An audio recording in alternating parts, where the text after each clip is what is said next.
Hi friends, egg fried rice எப்படி பண்ணுறது பார்க்கலாம். இதுக்கு ஒரு 8 பீன்ஸை நல்லா வாஷ் பண்ணிவிட்டு ஃபைனாக சாப் பண்ணி எடுத்துக்கிறேன். பாதி கேரட்டை ஃபைனாக சாப் பண்ணிக்கிறேன்.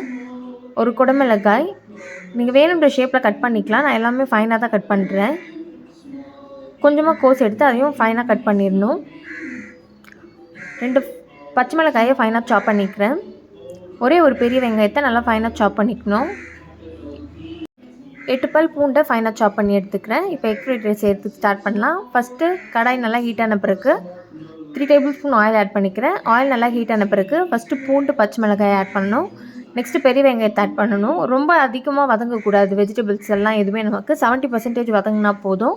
வெங்காயம் லைட்டாக கலர் மாறின பிறகு வெஜிடபிள்ஸ் பீன்ஸ், கேரட், குடமிளகாய், கோஸை ஆட் பண்ணிவிட்டேன். 70% அது குக் ஆன பிறகு 6 முட்டை இதில் நான் ஆட் பண்ணுறேன். ஆஃப்டர்நூன் வெடிச்ச சாதம் அப்படியே இருக்குது. நான் அந்த சாதம் தான் யூஸ் பண்ணியிருக்கேன். நீங்கள் பாஸ்மதி அரிசி கூட யூஸ் பண்ணிக்கலாம். இப்போ இதில் 1 tablespoon soya sauce, 1 tablespoon green chilli sauce, 1 tablespoon add பண்ணிவிட்டு தேவையான அளவு பெப்பர் பவுடர், சால்ட் ஆட் பண்ணி நல்லா மிக்ஸ் பண்ணிடணும். க்ரீன் சில்லி சாஸ் வந்து ஆப்ஷனல் தான். ஸ்பைசினஸ்க்கு தேவையான அளவு பெப்பர் பவுடர் ஆட் பண்ணி சால்ட் ஆட் பண்ணி நல்லா மிக்ஸ் பண்ணி சர்வ் பண்ணுங்கள்.